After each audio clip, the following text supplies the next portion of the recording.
আপনারা কি জানেন কিয়ামতের ময়দানে আল্লাহর কাছে বান্দা কোন আমল করলে হিসেব ছাড়া জান্নাতে যাবে? জানেন কেউ? বলতে পারেন কেউ? ভাই, আল্লাহর কাছে হিসেব দিয়ে জান্নাতে যাওয়া কি সহজ কাম না কঠিন কাজ? আরে আল্লাহর কাছে তো অনেক দূরের কথা।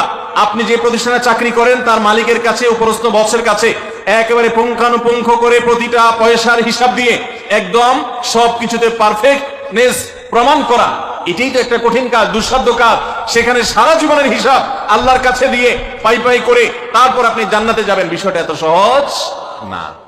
তাহলে হিসেব ছাড়া আল্লাহ তাআলা এমনিতেই বলবেন হিসাব টিসাব নাই, তোমাকে এমনি জান্নাতে দিলাম, এটা চান আপনারা?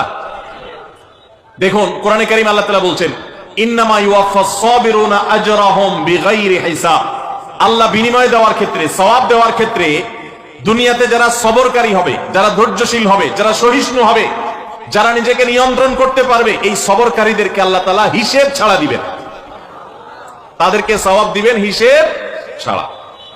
তাহলে আপনি যখন আপনার কর্মস্থলে থাকবেন আপনাকে ধৈর্য ধারণ করতে হবে। আপনি যখন পাবলিক পরিবহনে উঠবেন আপনার মাথা ঠান্ডা রাখতে হবে। আপনি যখন আপনার বাসা বাড়িতে থাকবেন আপনার মাথা ঠান্ডা থাকতে হবে।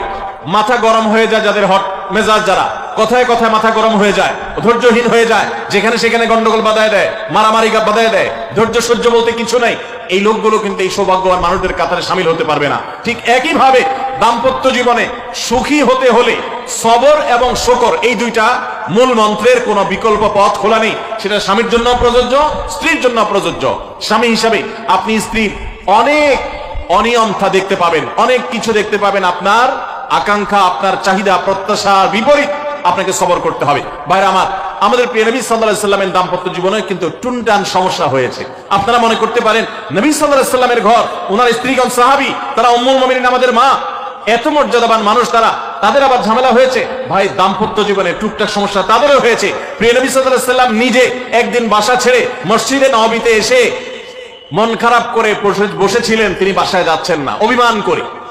ওমর রাদিয়াল্লাহু তাআলা আনহু বিষয়টা বুঝতে পেরে তার মেয়ে যেহেতু নবী সাল্লাল্লাহু আলাইহি সাল্লামের স্ত্রী, তিনি সেখানে গিয়ে ভেতরে প্রবেশ করে তার সাথে কথা বলে তথ্য উদ্ঘাটন করে সেটা মিটমাট করার ব্যবস্থা করেছেন।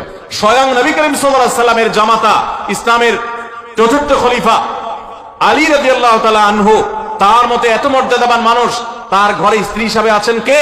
মুহাম্মদ সাল্লাল্লাহু আলাইহি সাল্লামের মেয়ে, জান্নাতে নারীদের সর্দার ফাতিমা রাদিয়াল্লাহু তাআলা আনহা। এত বড় মানুষ তারা, স্বামী স্ত্রী দুইজন, দুই দিককার নেতৃত্বে, একজন যুবকদের নেতৃত্ব দিবে, আরেকজন জান্নাতি যুবতীদের, নারীদের নেতৃত্ব দিবে। এত বড় মর্যাদাবান মানুষ, তাদেরও দাম্পত্য জীবনে কিন্তু টুনটান হয়েছে। একবার আলী রাদিয়াল্লাহু তাআলা আনহু এসে মসজিদে টানটান হয়ে শুয়েছিলেন মাটিতে, মনটা খারাপ, ঘরে একটু হালকা ঝামেলা হয়েছে, তো এই জন্য মসজিদে নববীতে এসে মাটিতে শুয়ে আছে। নবী করিম সাল্লাল্লাহু আলাইহি ওয়াসাল্লাম দেখে বুঝতে পেরেছেন, টের পেয়ে গেছেন যে কিছু একটা হয়েছে বাসায়। তখন তিনি জামাইকে ডেকে বললেন, তুমিয়া আবা তুরাব, এ মাটির বাপ, মাটিতে শুয়ে আছেন, এজন্য রসিকতা করে বললেন, এ মাটির বাপ উঠো, দাঁড়াও দেখি কি হয়েছে বলো। ভাইরা আমার, দাম্পত্য জীবনে টুকটাক সমস্যা হবেই হবে।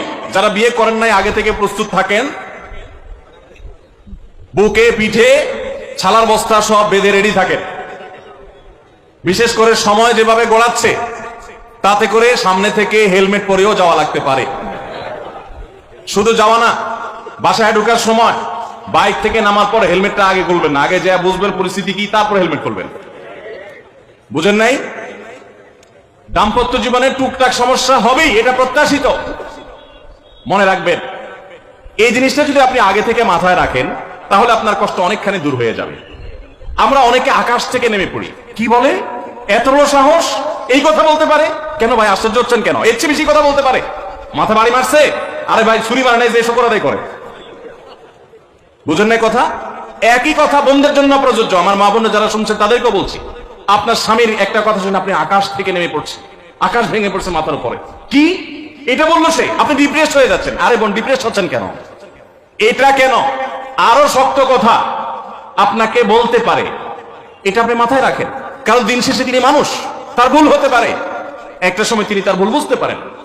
দাম্পত্য জীবনে যদি স্বামী স্ত্রী উভয়ে যদি ধৈর্যশীল না হয়, সবরকারী না হয়, হুটহাট রিয়াকশন করে ফেলে, কখনো দাম্পত্য জীবনে সুখী হওয়া সম্ভব নয়।